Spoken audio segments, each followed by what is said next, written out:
Pemirsa, beberapa hari lalu, Jawa Barat tepatnya di daerah Kabupaten Ciamis, diterjang banjir bandang yang merusak ratusan rumah milik warga di 4 kampung di Kecamatan Cihaurbeti, Kabupaten Ciamis. 2 orang meninggal dan belasan korban lainnya mengalami luka-luka. Bagaimana dengan kondisi terakhir saat ini di daerah bencana banjir bandang dan seperti apa penanggulangannya? Untuk itu bersama kami sudah hadir Kepala Badan Penanggulangan Bencana Daerah Jawa Barat, Bapak Sigit Ujwal Prana, untuk membahas topik kita pada malam hari ini. Selamat malam, Bapak Sigit. Selamat sore, Kang. Apa kabar? Baik-baik saja. Baik, Pak Sigit, kalau misalnya berbicara mengenai bencana atau mungkin juga yang terjadi beberapa hari lalu di Kabupaten Ciamis seperti itu, diterjang banjir bandang yang datangnya dari Gunung Syawal. Ini mungkin bagaimana penjelasannya sendiri, perkembangannya sampai dengan saat ini? Jadi begini, saya baru pulang dari Ciamis barusan mengejar untuk bisa di STV ini. Jadi alhamdulillah dalam kurun waktu dari mulai Senin, Selasa, Rabu, Kamis, Jumat sekarang, jadi keadaan beberapa dukuh atau beberapa dusun yang kita lihat tadi sementara ini sudah mulai membaik, dalam artian air sudah mulai mengering dan tinggal lumpur-lumpur, pembersihan lumpur dan penyingkiran daripada pohon-pohon yang melanda atau yang menimpa rumah-rumah mereka. Jadi sudah mulai pembersihan sekarang. Gitu. Baik, untuk kondisi warganya sendiri seperti apa sih? Kondisi warganya sementara ini masih ada di beberapa pengungsian karena ini menjadi komitmen kita bahwa saudara-saudara kita yang bertempat tinggal di daerah yang rawan, yang memungkinkan akan terjadi lagi, itu mereka kita evakuasi di tempat penampungan. Jadi mereka kita tempatkan di satu tempat untuk mereka nyaman di situ, tidak memikirkan rumahnya yang ditinggal. Karena ya ini kita berharap mudah-mudahan cuaca ini cepat bersahabat dengan kita. Jangan sampai cuaca yang berarti kalau misalnya tadi Bapak menyebutkan bahwa memang warga yang memang ada potensi tempat tinggalnya untuk terjadi kembali banjir seperti itu diposisikan di posisi yang aman seperti itu. Berarti ini ada kemungkinan untuk kembali terjadi seperti itu? Saya berharap tidak demikian, tapi kita lebih baik mencegah daripada sesuatu yang sudah terjadi lebih pahit lagi yang kita rasakan.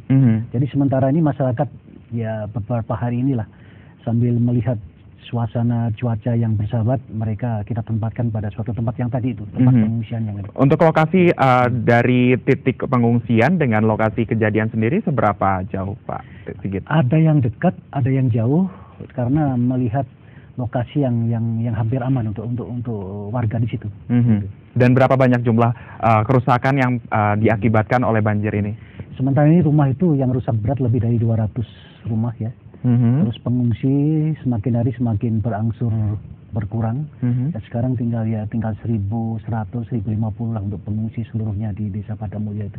Untuk korban akibat dari banjir ini? Dari banjir korban alhamdulillah semuanya bisa tertangani, dalam artian yang tadinya hampir 120 yang dia berobat jalan, sekarang sudah mulai berkurang sebagian gitu.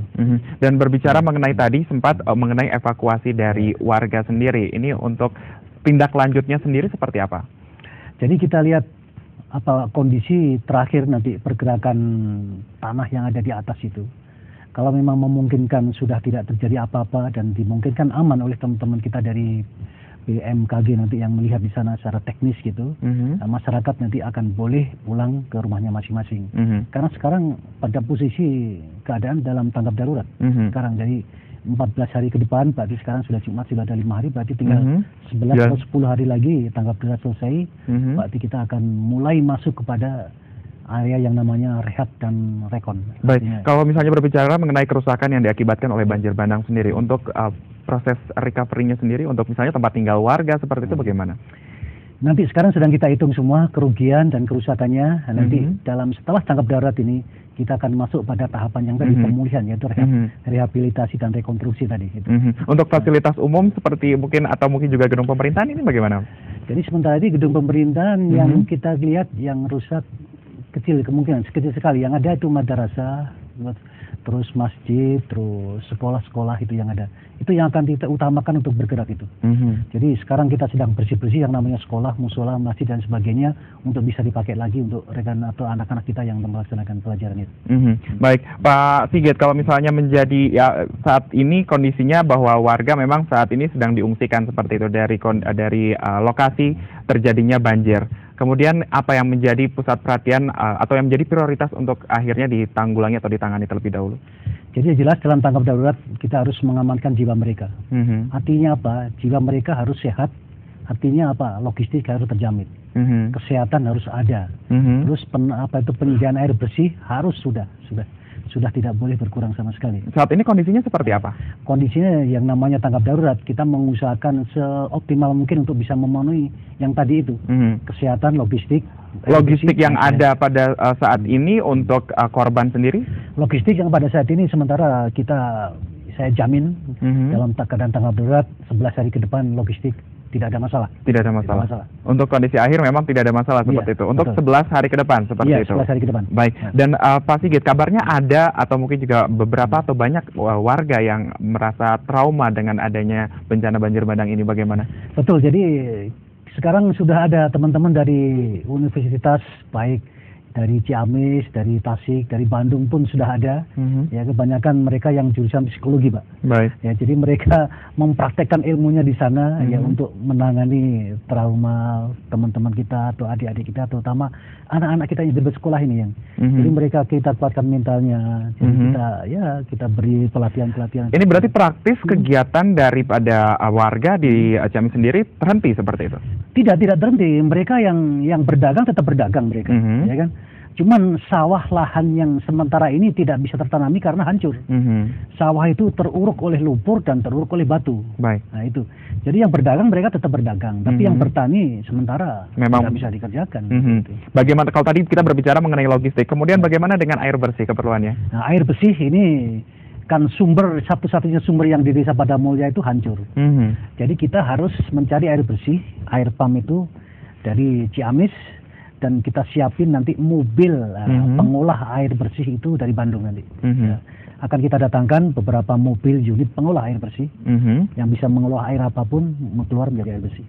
Jadi sampai sejauh ini memang sudah dilakukan beberapa tindakan antisipatif seperti itu. Baik, Pak Sigit, apakah mungkin nantinya mereka akan direlokasi seperti itu? Apakah ada rencana seperti itu? Kita lihat, jadi kita hitung dulu yang betul-betul rawan bencana dan tidak bisa ditempati itu harus pasti. Tapi yang bisa masih ditempati dan masih ada toleransi untuk bertempat tinggal di situ, mereka diperbolehkan. Apakah ada pemetaan khusus? Sekarang sedang kita petakan. Gitu. Bagaimana sejauh ini? Sejauh ini pemetaan memang harus ada beberapa rumah yang memang tidak boleh terbangun lagi di situ. Karena itu suatu daerah yang betul-betul menjadi aliran sungai, aliran lumpur, aliran batu pada saat terjadi longsor nanti begitu. Jadi sebenarnya memang lokasi yang di beberapa lokasi seperti yang tadi Bapak sebutkan memang itu tidak boleh dibuat atau dibangun sebuah rumah seperti itu. Sebetulnya kalau melihat secara jernih bahwa memang kita harus jelas harus bisa mengutarakan dengan hati ke hati kepada masyarakat bahwa ada beberapa rumah yang memang mereka tidak boleh bertempat di situ harusnya. Tapi sebenarnya masyarakatnya sendiri tahu tidak, Pak? Masyarakatnya juga sebetulnya tahu, dalam artian ini mereka seharusnya tidak bertempat tinggal di sini lagi, tapi ya apa daya mereka kan gitu kan. Nah, inilah tugas pemerintah memfasilitasi mereka, bagaimana mereka bisa hidup nyaman, hidup tenang, dan bisa berkehidupan sehari-hari dengan nyaman, dengan tenang ya. Nanti mari kita bicarakan bersama dengan mereka dari hati ke hati. Bu, seharusnya Ibu jangan di sini, tapi bergeser sedikit ke mana. Bentuk komunikasinya terhadap masyarakat seperti itu. Harus begitu. Baik, Pak Sigit, sampai dengan saat ini berapa banyak korban yang tewas dan kabarnya masih ada warga yang hilang seperti itu? Tidak ada. Jadi itu kan kabar burung. Jadi teman-teman korban yang hilang itu ternyata mereka bertempat tinggal atau tidur di rumah saudaranya yang dekat. Baik. Gitu. Jadi ini sebenarnya informasinya memang harusnya lebih koordinasi lagi seperti itu. Saya jelaskan nggak ada yang hilang. Kalau untuk yang korban tewas sendiri bagaimana? Ya korban yang tewas sudah semuanya sudah beres sudah. Dengan Pak Bupati Ciamis sudah ditengok dan sebagainya sudah semuanya nggak ada masalah. Gitu. Dan hasil perkembangan terakhirnya seperti apa, Pak? Perkembangan terakhir ya kita sekarang teman-teman yang ada di puskesmas, yang ada di posko kesehatan ya tinggal melayani saudara-saudara kita yang mungkin sakit panas atau sekedar anaknya sakit pilek atau sekedar sakit gatal-gatal itu yang tangani sementara ini. Baik, dan untuk recovery ke depannya sendiri, Badan Bencana sendiri apa untuk yang akan dilakukan? Ya kita hitung nanti biasanya pemerintah itu memberi stimulan kepada masyarakat yang rumahnya rusak. Jadi nanti ada kriteria rumahnya yang rusak berat, rumahnya rusak sedang, dan rumahnya rusak ringan. Baik. Nah, nanti kita dahulukan mana? Rumah yang rusak berat pasti kita dahulukan mereka kan.